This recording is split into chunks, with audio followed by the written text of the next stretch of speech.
to the Southern Business Network, East Alabama's premier show highlighting small businesses, civic and social organizations within our communities.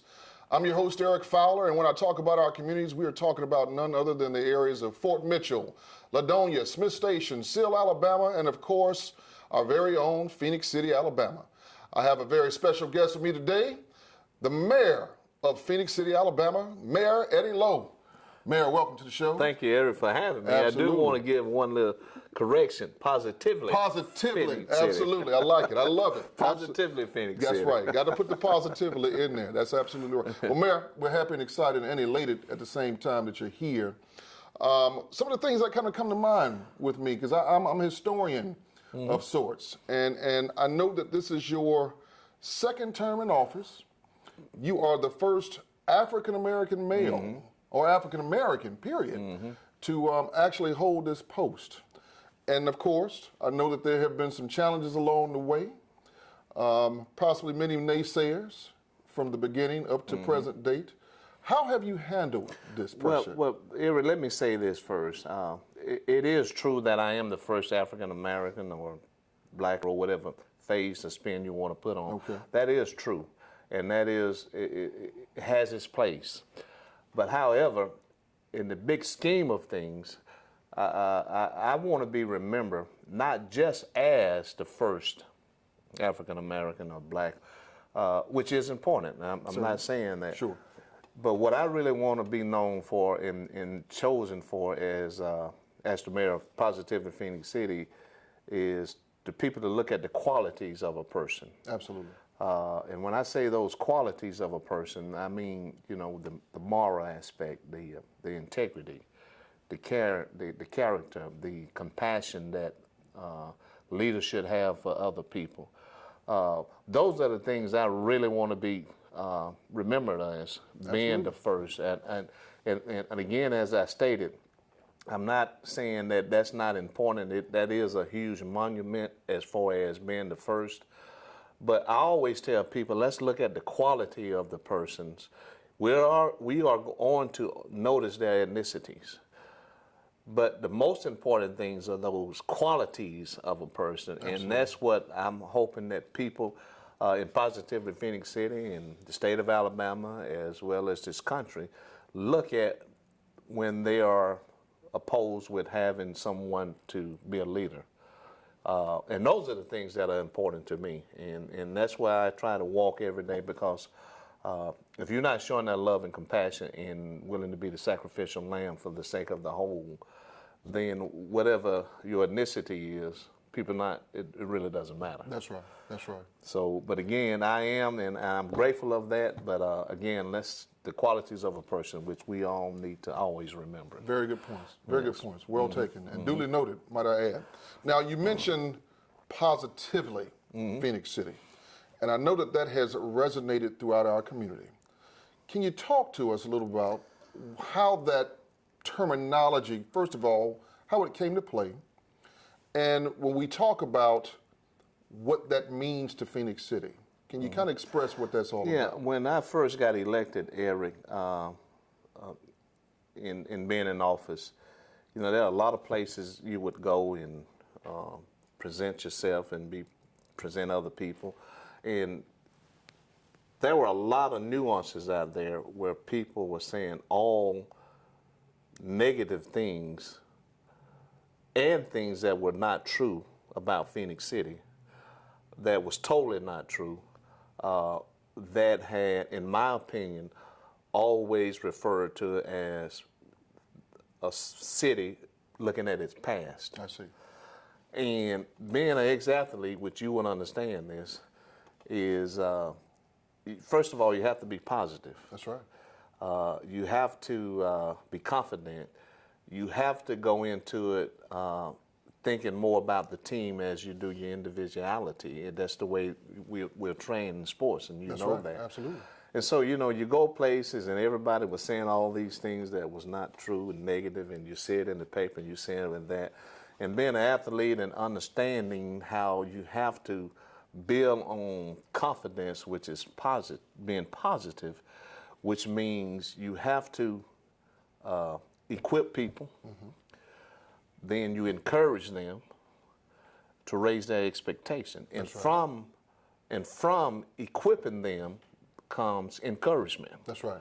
Because as an athlete, when they equip you with all the gears and going over all the plays, it's building encouragement to raise their expectation that you're a winner. That's right. So with hearing all these negative things and the nuances and the lies that a lot of people didn't want to see changes for the positive, you know, you get to a point as listen, we got to push back. That's right. But you have to push back in the right manner. That's right. In the correct way, where you don't get in the mud with them, but you always take a high road, That's right. a high level. Absolutely. And so when all this, and I got caught on one of my bad days, didn't hurt my testimony or didn't hurt the city testimony as far as what we were trying to do. So I called a meeting, get all the department heads. We get in there, and I said, listen, we know about all these nuances. We know all these lies. People are saying these things because they're looking at the past. They don't want change. We have to push back. Absolutely. So I said, listen, we got a flipboard. And we started off, I said, listen, for every negative thing a person say, we have to come back with something positive. And I said, what are some of the positive things that we're doing just to get the inclusiveness of everybody talking? So we came up with about 17 or 18, and we scaled it down to 10, and not for them to remember what 10, but just to remember any of the 10s or any of the 17 or 18s. And I said, look at all these positive things.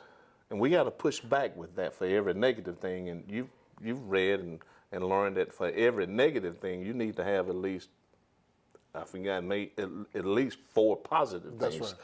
Maybe more than that, maybe a little less to, dispel it. So I said, we got to push back in a positive way, taking the high road. So from that standpoint, we get on the flipboard, we come up with these things and say, look, let's push back the right way. For every negative thing, this many positive things. And so from that became positively Phoenix City. But the great part of it, our city manager, Wallace Hunter, already had some designs, not knowing we never talked about that. Okay.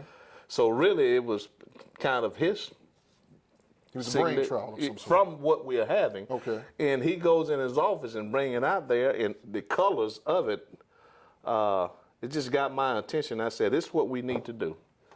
We need to rebrand our city and call it Positively Phoenix City. And we have to keep saying that, keep putting it on the letterheads, keep talking about it so it can permeate throughout the city. That's right. Now, a lot of people ask and have asked, how do you know it's working? Well, when you have businesses within the city, not only just in Phoenix City, when you have some of the educational systems or higher education wanted to use positively, when you have businesses that not only in the city but even in Columbus that wants to use that as part of its advertising over here, then one has to think that it's permeating. That's right. That's right. Throughout the community. And you have to keep saying it over and over and over, just like practicing. That's right. It's a habit. You have to keep doing it and saying it so it can permeate throughout the community of the city. And I, for one, believe that has taken place. And as you notice, I'll always put that emphasis on it because it's important that we look at our community as being a positive community that is very inclusive with people. That's right. So that's where the Positively Phoenix City, and we have some nice pens, lapel pens and things, and all our letterheads is on it. We engage it with people because we want it to permeate. Now, has everyone bought into it?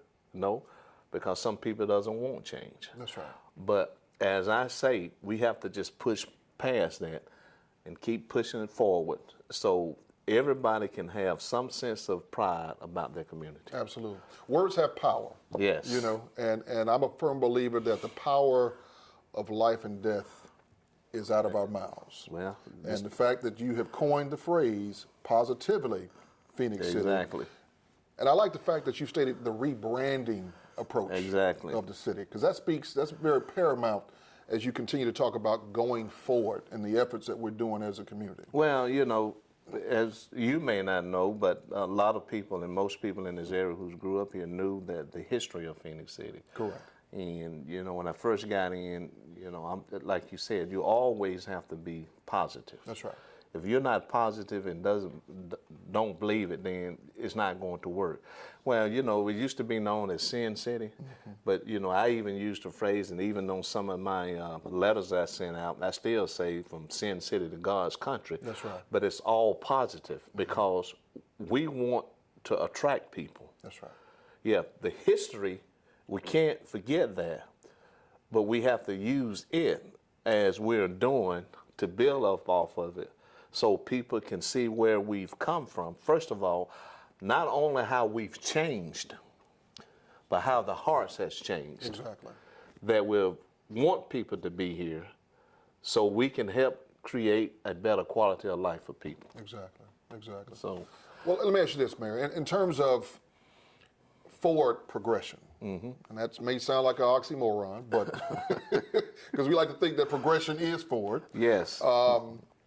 What is probably some of the, in your first term, what are you most proud of accomplishing in your first term of office? Well, I will say this. The biggest thrill that I see in what I saw, and I want to say this, in that I can tell when I first got in and would go into that office, it seems like there were, from my perception, which can be dangerous, and from being around people, and you know how sports put you around all different type of people, That's right. different culture, different background, and we all know that we all have good and have bad, and we still have our weaknesses, but you can always pull the good out of them.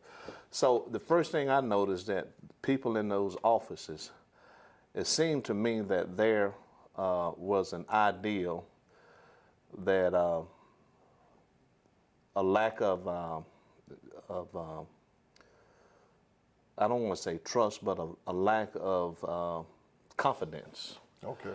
That things are not going to be the same, or that things were going to be the same. Okay. And in me and detecting that, I've always tried to be consistent in not how you're talking, but in your actions. Correct. And sending positive message that this is about a team, and not talking, but doing things that they may not have seen being done before or had not seen done in a very long time. Okay. If that makes sense. It does. It does. And you start doing those things, and you can start seeing the people who works for the city, whether they're in offices or out of the offices, how they could feel relaxed around you as far as when they see you feeling comfortable, whether they're sweating or what, they can come up and shake your hand and be glad to see you. Exactly. To me, that's the most important thing.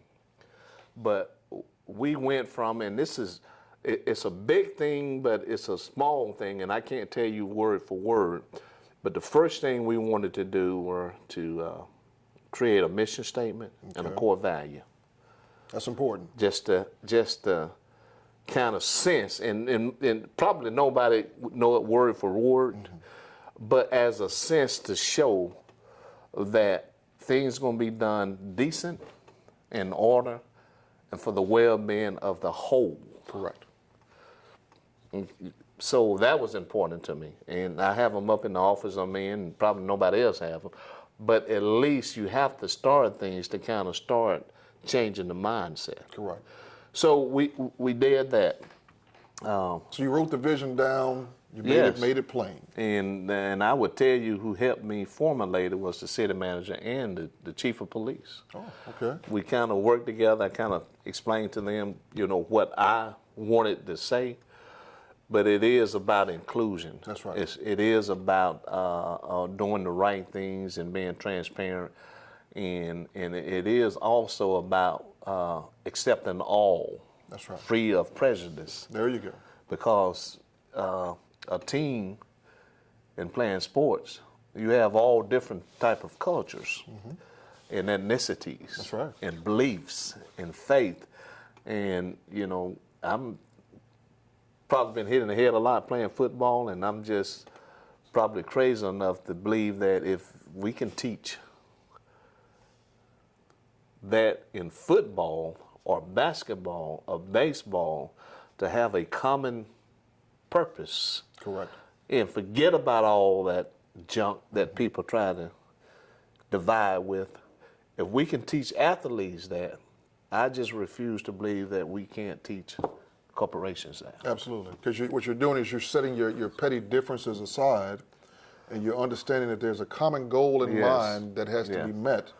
And there are no big I's and no little U's. And it's never about you as an individual. Absolutely. But there is a level of accountability. It's strong accountability. That we all owe to each other to getting to the great scheme of things. And in other words, and I've seen this, when one lags for the sake of the whole in the arena that I was in and you were in, correct, somebody will step up and really keep them accountable. That's right. And a lot of times it was some physicality in doing that.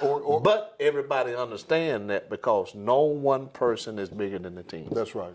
That's right. The accountability measure is great, as you know. Correct. And sometimes, you'd have to go get a person off of the bench. Exactly. Who was waiting for that opportunity to get in the game. Why? Because it's important that we be the best and we win. That's right. And that's the same thing I try to apply.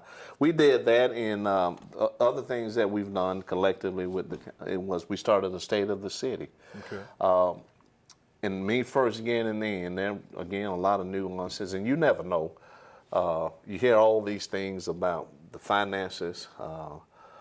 They're not doing audits on purpose, and they're keeping everybody in the dark.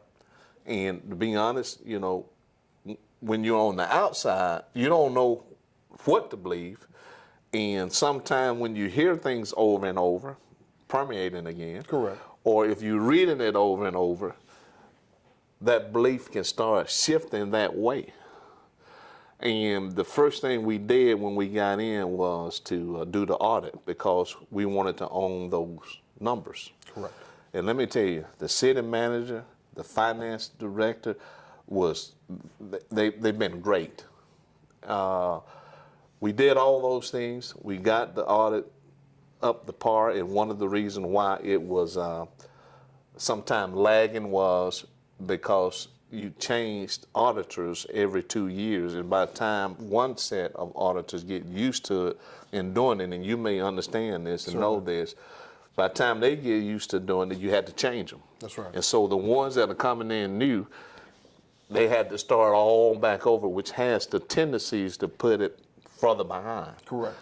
You follow me? I understand. And so that's what we did on that. So the thing is that we did that.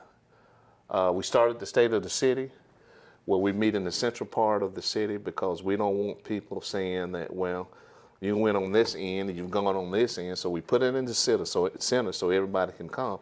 And we go and have a State of the City, and we go over everything as far as the finances, what has been spent, where the money is, how we got the money, what are the challenges, what are the strengths, what are the weaknesses, the SWOT analysis. That's right. What's the opportunity. We go over all of that, and we have been transparent with that. And that was one of the things I was stating, that we were going to be transparent. And lo and behold, Eric, when you start using those words, people will try to use those against you. Oh, yeah. Saying you're not being transparent when they don't think it's something that you can't tell them that they may want to know. Correct. But we have been fully transparent. We tell people, come down whenever you get ready. You can look at everything. We have nothing to hide because we work for you. Correct. And we are trying to create an avenue or an organization that will grow so we can have the money to invest back into our community where you and everybody else can have a better quality of life. Absolutely. And we're heading that way.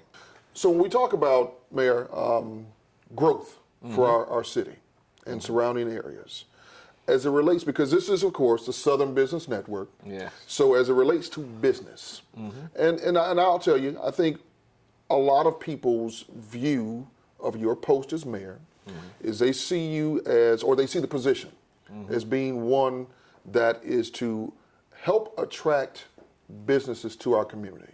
Yes. So as we relate that to where we're headed as a community, how do you see your play in position as the quarterback, if you will, Or the point guard. or the point guard of the operation? It's critical. Okay. It's mission critical. And this is going, I'm kind of regressing back some, but that goes right back to rebranding. Okay. To have the positive, to take the negative that could potentially, and probably does, keep people away. So the rebranding of being positive to raise the radars of people to at least go out and look and see, well, hey, positively Phoenix City, let me see what's going on. And then it's up to us to have and sell the story. That's right. But it goes back to that. So, mission critical. It is the lifeblood, as we all know, of small businesses in recruiting new businesses in Phoenix City. But you have to have where you can honestly show that the opportunity is great and that we are heading in the right direction. However, there are people who does not wants to see change. Now, and a lot of people, in particular last year when the election was going on, there was a lot of things going on saying no growth, home building has stopped. Well, we had a lot of overhead, and saying we're not growing. Okay. Well, I beg the difference, because Standards and Poor's, and we understand. Absolutely. They have the power and the authority that they can shut down a country. Am I right? That's right. When Standards and Poor's rate you in Phoenix City, almost 38,000 people, has a AA- rating with a strong outlook that shows that our sales taxes year over year is up a little bit over 7%, where it shows that we've had 3.3% in our market growth, which is $1.6 billion. When it talks about those type things, and that from a management standpoint, we are strong. When it talks about our liquidity, Yes. is being very strong. When it talks about the number of days of reserve we have, which is very strong, then it can also attract people, businesses that want to come here. Correct. So our finances is in the best shape it's ever been, and we taught that because we understand that we want people and businesses to come here. So when you look at all those things, and when you look at the transformation that we've had, even before I got in, the transformation of the whitewater rafting in the 3rd Avenue and all the building with the hotel and all those things down there. When you look at that, when you look at our population, since 2012, we are the 10th fastest growing city in the state of Alabama, outside of cities that has a major college, outside of cities that are a major destination with beach and things like Correct. that, outside of us being the only city that's not by a major interstate, Exactly. that does not make it impossible, but it makes it harder. That's right. And I say that because we don't want people thinking that we're making excuses. It makes it harder, but not impossible. When you look at that, we've had the increase of 13.13% population growth, or over 4,000 people, in the 10th fastest growing city. Part of that is because of the military. Well, if you have a niche, you need to move to Positively Phoenix City if you're retired from the military, because what? You don't have to pay taxes That's right. on your retirement. Correct.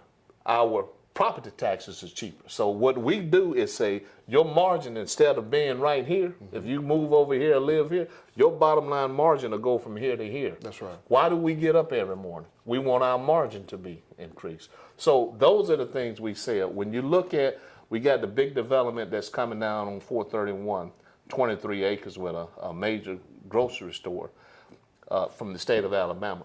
And let me say this, Eric, to show you how people doesn't want change. The person who is doing this grocery store, 40,000 square feet, maybe about 2 months ago, we're sitting at the table, and in this business, you don't never say it's chalked up until you. That's right. Saddle and dot a line until that clock hits 00. That's right. So we're sitting at the table doing our due diligence. He's doing his, and no one asked for this. And when he states that he's gotten calls from people in Phoenix City that is trying to discourage him from putting a grocery store, those are the challenges we have, and that's wrong. It is on so many levels. But he was smart enough to know and say, well, I knew that was the very reason why I need to be here. That's right. Which is the anchor store. But we have businesses that we're talking to, some I can't tell you, that are looking to come here right now. Not far from here, where it used to be, it's a strip mall down here. We have a person from Mississippi that has come and put about $2 million and is refurbishing this strip mall. 65% of it is going to be retail, which we need. Absolutely. We need more retail. So when you see that, when you see our population has shifted and grown, when you see what Standards & Poor's has done, when you see what we've done with the here on 280, when you see what we're doing on 431, when you see that all the other opportunities that we have at Dairy Queen, several opportunities, the small businesses are the key. It's mission critical to our community, just like in any other community, because we live on tax dollars. Correct. And for people to say that the city is too hard to work with when they're looking to build or do something, it's totally not true. I believe that. The outsider people have stated that it's one of the best places to do business in as far as following the policy and procedures. So again, I take it very seriously because we want to create where people can have a quality of life, and we live on tax dollars. So why would we want to make it hard? We just got approved for entertainment district too. We're looking at doing some development, hopefully on Brickyard. We're looking at doing the military trail park. So there's a lot of opportunity. We just want people to continue to be positive and help us. Correct. Because I'm a citizen first. That's right. That's right. If that makes sense. It does. It makes complete sense. And you're bought into the vision, and yes. I can tell it in your passion, and in terms of just your description of things. And I think that's very important. This is a Southern Business Network, and what greater way than to capitalize on the fact that positively Phoenix City, it's first an attitude. When you stop and think about it. Exactly. It's an attitude. Yep. And it really kind of brings up some level of confidence and pride about yourself. Exactly. It should. And anyone in business or even not in business should be proud of where they are. And you should never, ever go outside of your community and speak badly about it. And I think when it relates to business, just some of the things that you've noted just right here in these few minutes has really kind of set me in such a fashion of saying, how can I get more involved? And I think that really should be the question that a lot of citizens take, the approach that we take in terms of saying, okay, how can I be a torch bearer for Positively Phoenix City to help move things in forward fashion? We can't continue to look back at the past. No, the past is the past. Yes. And we have to now decide, let's get on this bandwagon for growth and find out how we can best, as a community, address it. So when we talk about growth and we talk about the different businesses that are being attracted here, you said so much in this little bit of time as it relates to the housing market. The fact that military folk are finding that there is a benefit in terms of living in positivity. Absolutely. And let me say this, Eric. Year over year, and this was back in March or April, year over year, home sales in Positively Phoenix City was up almost 18%. That's amazing. That's strong. That is very strong. So we have a sweet spot. What we have to do is stay positive And what I challenge people to do, get involved with the government. Come see what we're doing. Come to the meetings. Come and see. Let us show you everything that we can without breaking confidentiality. Correct. Come and see. We are not down there just messing around. This council is really trying to make a difference for the citizen of Phoenix City so we can reinvest it back in to have a better quality of life, but also to recruit people. That's right. And I have a strong passion for that. That's huge. That's huge. Yeah. Well, Mayor, I tell you, it has been a phenomenal opportunity. This is my first opportunity having this interview with you, and I'm very grateful that you were able to come on the show. I like to have more opportunity to speak to you about what future plans we have in place for positivity. And we have a lot of them. Absolutely. Well, Southern Business Network viewers, it has been an honor of having our beloved mayor on the show. If you like to have your business, your small business, your civic or social organization highlighted right here on the Southern Business Network, right here with TV Beam, please reach out to me personally. You can reach me by email at Fowler, that's FOWLER _enterprises@yahoo.com, or you can personally call me at 706-718-9752. We like to advertise and promote your business. It's all free of charge. So, hey, there's no excuse for you not to get in contact with us, right? That's right. So we appreciate everything you do. Mayor, again, thank you for your time. You. Absolutely. You. And Southern Business Network viewers, we look forward to bringing another episode of the Southern Business Network to your doorstep. Take care.